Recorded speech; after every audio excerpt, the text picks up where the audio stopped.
Conhecendo a palavra para sermos transformados pelo poder de Deus. E hoje lendo em 1 Coríntios, do capítulo 2, o versículo 13.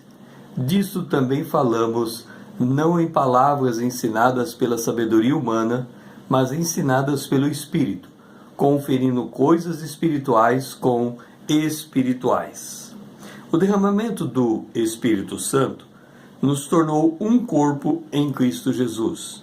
Desta unidade se extrai também a diversidade. E por quê? Porque este corpo é formado tanto por judeus como por gregos, tanto por escravos, quer por livres. Está em 1 Coríntios, no capítulo 12, o versículo 13. Portanto, encontramos no corpo de Cristo todo o gênero humano, como também toda a esfera social. Então, esta grande diversidade na unidade do corpo de Cristo logo fica comprometida. E por quê? Porque cada um tem a sua própria opinião de como a igreja deve ser conduzida e ser edificada. Qual é o resultado desse desencontro de opiniões no seio da igreja que deveria guardar a unidade do corpo de Cristo? Paulo escreve em 1 Coríntios, no capítulo 1, no versículo 11. Pois a vosso respeito, meus irmãos, fui informado, e são tantos os modos como esse tipo de notícia pode chegar até nós, que há contenda entre vós. E qual é a causa de todas as contendas no seio da igreja? Paulo, em 1 Coríntios, no capítulo 2, o versículo 1, demonstra que e nós podemos deduzir isso por uma inferência do texto. Ele demonstra que a ostentação da linguagem humana e a sabedoria que procede do homem é a causa de todas as contendas no seio da igreja.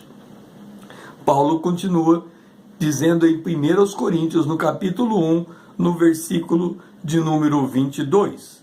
Porque tanto os judeus pedem sinais, como os gregos pedem sabedoria. Lembra que ele havia dito que o corpo de Cristo é formado por gregos e por judeus e por gregos. Assim ele chega agora e declara: os judeus naturalmente pedem sinais, os gregos naturalmente pedem sabedoria. Aqui temos dois grandes grupos formados no seio da igreja, e que eles se dividem em suas próprias opiniões. Uns fazem questão de fazer-se membros de uma igreja cheia de poder, uma igreja pentecostal, uma igreja avivada. Outro grupo ressalta a importância da palavra de Deus, da doutrina e da teologia. Este quadro retrata a corrida dos mancos. Cada grupo quer ser superior ao outro nessa corrida de uma perna só. O Senhor Jesus, declarando a importância de haver um equilíbrio no seio da igreja, ele disse, em Mateus capítulo 22, o versículo 28, errais, não conhecendo nem as Escrituras e nem o poder de Deus. É diante desta visão desequilibrada da palavra de Deus que o apóstolo Paulo demonstra a necessidade de termos um único foco no seio da igreja para que possamos conduzir a igreja à unidade. Em 1 Coríntios, no capítulo 1, no capítulo 2, no versículo 2, Paulo diz: porque decidi nada saber entre vós, senão a Jesus Cristo e este crucificado. E é este o foco do Espírito de Deus no seio da igreja. Jesus, o Senhor, ele disse em João capítulo 16, o verso 14, falando da obra do Espírito Santo na igreja. Ele diz: e ele me glorificará, porque há de receber o que é meu e vou-lo há de anunciar. A igreja se divide quando perde esse foco, quando deixa de buscar o saber de Cristo e esse crucificado. Fora esta a visão que Paulo escrevera em 1 Coríntios, no capítulo 1, versículo 12.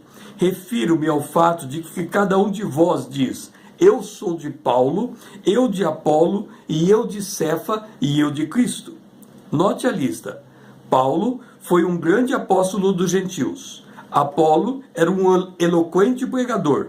Cefas era tido como o grande líder da igreja. E os que se diziam ser de Cristo, estes se viam tão espirituais que não necessitavam de ninguém, a si mesmo se bastava.